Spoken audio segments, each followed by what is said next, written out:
بسم اللہ الرحمن الرحیم۔ کیا ریاضی اور فزکس کے اصولوں کو 1400 سال پہلے بتا دیا گیا تھا؟ امام علی علیہ السلام نے جدید سائنس کے بغیر ایک ہاتھی کا وزن کیسے معلوم کیا؟ کیا 17 اونٹ ذبح کیے بغیر 3 بھائیوں میں تقسیم ہو سکتے ہیں؟ کیا علم کے ہر شعبے میں امام علی علیہ السلام کی بصیرت شامل تھی؟ کیا امام کے سائنسی معجزات کو آج کی ٹیکنالوجی سمجھ سکتی ہے؟ تو ناظرین، اگر آپ انہی سب سوالوں کے جواب جاننا چاہتے ہیں تو جڑے رہیے ہمارے ساتھ اس ویڈیو میں۔ ناظرین، ریاضی ایک قدیم علم ہے جسے دنیا بھر میں ایک سائنسی علم کے طور پر جانا جاتا ہے۔ یہ نہ صرف ہماری روزمرہ کی زندگی میں استعمال ہوتا ہے بلکہ دنیا کے ہر شعبے میں اسے تسلیم کیا جاتا ہے۔ اور اس کے ساتھ علم طبیعیات جسے ہم فزکس کہتے ہیں، یہ بھی ایسا علم ہے جسے انسان ہر روز کسی نہ کسی صورت میں استعمال کرتا ہے۔ تو سوال یہ ابھرتا ہے کہ یہ علوم کب سے ہیں اور ان کے اسرار و رموز کس ہستی نے ظاہر کیے؟ آج جس دور میں ہم رہ رہے ہیں، ہم سمجھتے ہیں کہ موجودہ دور کے سائنسدانوں نے ہی ان علوم کی بنیاد رکھی اور ان کی مختلف شاخوں کے موجد بھی وہی ہیں، مگر جب ہم تاریخ کے اوراق پلٹیں تو ہمیں بہت سے ایسے واقعات ملتے ہیں جہاں علم ریاضی کا استعمال ہوا ہے۔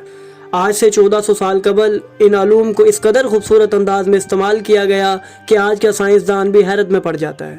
بغیر کسی کمپیوٹر اور بغیر کسی ٹیکنالوجی کے ایسا بہترین عددی تقسیم کوئی عام انسان نہیں کر سکتا۔ آخر یہ علمی سوال کس نے حل کیے؟ ناظرین، وہ ذات فقط امیر المومنین علی ابن ابی طالب کی ذات تھی جنہوں نے دلچسپ سوالات کے جواب کئی سو سال قبل ارشاد فرمائے۔ آج ہم ایسے ہی علم ریاضی اور فزکس کے حیرت انگیز واقعات آپ کے لیے لے کر حاضر ہوئے ہیں، جنہیں سن کر یقیناً آپ کو رسول اکرم صلی اللہ علیہ وآلہ وسلم کی وہ حدیث ضرور یاد آئے گی کہ میں علم کا شہر ہوں اور علی اس کا دروازہ ہے۔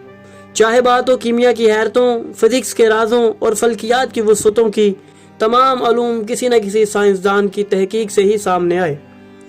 جابر بن حیان ہو یا ابو علی سینا، ان سب نے علمی میدان میں اپنا لوہا منوایا۔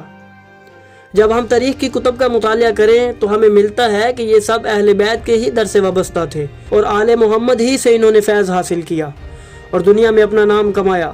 تو ناظرین، سوچیں کہ اگر ان سائنسدانوں کے کمالات اس قدر لازوال تھے تو ان کو سکھانے والی ہستیوں کا علم کتنا ہوگا۔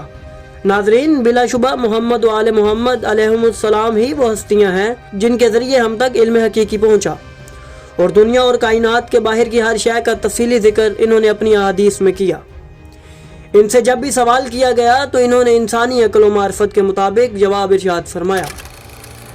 جب ان سے خدا کے ہونے کی دلیل مانگی گئی تو ایک بیج کے ذریعے انہوں نے اللہ کے ہونے کا ثبوت دیا، مگر اسی جگہ جب ان سے عمران صابی جیسے فلسفی نے انتہائی مشکل اور دماغ کو الجھن میں ڈال دینے والے سوالات کیے تو انہی ہستیوں نے اسے اس کی علمی قابلیت کے مطابق جواب دیا، جسے سن کر وہ ایمان لے آیا۔ وہی ہستیاں تمام علوم کا منبع تھیں جنہوں نے علم کے ہر شعبے میں اپنا لوہا منوایا۔ ایسے ہی امام علی ابن ابی طالب علیہ السلام سے علمی اور دلچسپ سوالات کیے گئے جن کے جواب جان کر انسان حیرت میں پڑ جاتا ہے۔ امام علی علیہ السلام سے ایک شخص نے سوال کیا کہ کیا کوئی ایسا عدد ہے جو تمام کسروں پر مکمل تقسیم ہوتا ہو؟ تو امام نے ارشاد فرمایا کہ ہفتے کے دنوں کی تعداد کو سال کے دنوں سے ضرب دو، جو عدد حاصل ہو بس وہی تمہارا جواب ہے۔ تو ناظرین، جب ہم قمری سال کے ایام جو 360 ہیں ان کو ہفتے کے دنوں یعنی 7 سے ضرب دیں تو 2520 حاصل ہوتا ہے، جو کہ ہر کسر پر مکمل تقسیم ہوتا ہے، جس سے ہمیں امام علی علیہ السلام کی علمی قابلیت کا اندازہ ہو جاتا ہے۔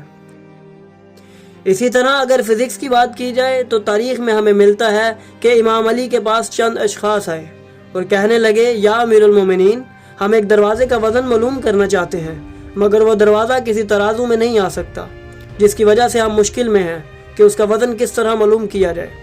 اس پر امام نے ان سے فرمایا، تم سب ایک بڑی کشتی لے آؤ اور اس میں دروازہ رکھو، اور دروازہ رکھنے کے بعد جہاں تک کشتی پانی میں ڈوب جائے وہاں نشان لگا لو اور دروازے کو باہر نکال لو۔ اب تم سب لکڑیاں لے کر اس کشتی میں تب تک بھرو جب تک وہ کشتی اس نشان تک دوبارہ نہ ڈوب جائے۔ پس جب ایسا ہو تو تم ان لکڑیوں کا وزن معلوم کر لو جو کہ اس دروازے کے برابر ہوگا۔ اسی قسم کا ایک واقعہ چند اور کتابوں میں نقل ہوا ہے جس میں امام سے لوگوں نے ایک ہاتھی کا وزن معلوم کرنے کی فرمائش کی تو امام نے انہیں بھی یہی جواب ارشاد فرمایا۔ امام علی علیہ السلام کا ہی فرمان ہے کہ کوئی ایسا علم نہیں ہے جسے میں نے شروع نہ کیا ہو۔ تو ان واقعات کو سن کر ہمیں امام علی علیہ السلام کے اس فرمان کی حقیقت واضح ہو جاتی ہے۔ ہم آپ کو ایک اور علمی فیصلہ سناتے ہیں جو علم ریاضی پر مبنی تھا، جس میں آپ نے ریاضی کے ایک منفرد اصول کو بیان فرمایا۔ وہ قصہ یوں تھا کہ 3 بھائی امام علی علیہ السلام کی خدمت میں حاضر ہوئے اور عرض کرنے لگے ہمارا باپ مر چکا ہے اور وصیت میں 17 اونٹ چھوڑ گیا ہے، جبکہ ہم تینوں بھائیوں میں سے بڑے کو آدھا حصہ، دوسرے بھائی کو 1/3 اور چھوٹے بھائی کو 9واں حصہ ملنا ہے۔ یہی سب ہمارے والد کی وصیت تھی۔ جب ہمارا باپ مر گیا تو ہمارے درمیان اونٹ کی تقسیم کا جھگڑا شروع ہو گیا، کیونکہ کسی کو بھی اونٹ ذبح کیے بغیر حصہ ملنا ناممکن ہے۔ اس لیے ہم ایک ایسے دانشمند شخص کی تلاش میں ہیں جو ہمارا یہ مسئلہ حل کر دے۔ پس امام علی علیہ السلام نے ارشاد فرمایا، اے کمبر، بیت المال سے 1 اونٹ لے آؤ۔ جب ان 17 اونٹ میں بیت المال سے لایا گیا اونٹ شامل کیا گیا تو ان کی تعداد 18 ہو گئی۔ امام علی علیہ السلام نے بڑے بیٹے کو بلایا اور کہا تمہارا حصہ کتنا ہے؟ اس نے کہا آدھا۔ امام نے اسے کہا کہ 18 اونٹوں کے حساب سے تمہارا حصہ 9 اونٹ بنتے ہیں۔ پس اسے اس کا حصہ دیا اور دوسرے بیٹے کو بلایا، اسے بھی اس کا 1/3 حصہ یعنی 6 اونٹ دیے اور روانہ کر دیا۔ پھر امام نے چھوٹے بیٹے کو بلایا اور اسے بھی اس کا 9واں حصہ یعنی 2 اونٹ دیے اور روانہ کر دیا۔ جب وہ تمام بھائی اپنے اپنے اونٹوں کے ساتھ موجود تھے تو امام نے ان سے کہا کہ تم سب کے پاس کل کتنے اونٹ ہیں؟ انہوں نے کہا کہ ہمارے پاس کل 17 اونٹ ہیں جو ہم میں مکمل تقسیم ہو چکے ہیں۔ اس وقت امام نے کمبر کو بلایا اور اسے کہا جو اونٹ تم بیت المال سے لائے تھے اسے واپس رکھو۔ ناظرین، ان واقعات سے یہ تو بات ظاہر ہے کہ امام علی علیہ السلام کے تمام فیصلے ہمارے لیے آج بھی مشعل راہ ہیں۔ آج بھی ہم اپنے روزمرہ کے معاملات میں امام کے بتائے ہوئے اصول لاگو کرتے ہیں۔ بلا شبہ امیر المومنین ایک عادل امام تھے جنہوں نے ایک چھوٹے سے فیصلے میں بھی وہ جواب عطا کیا جو صرف ان لوگوں کے لیے ہی نہیں بلکہ تمام انسانیت کے لیے ایک قیمتی سرمایہ ہے۔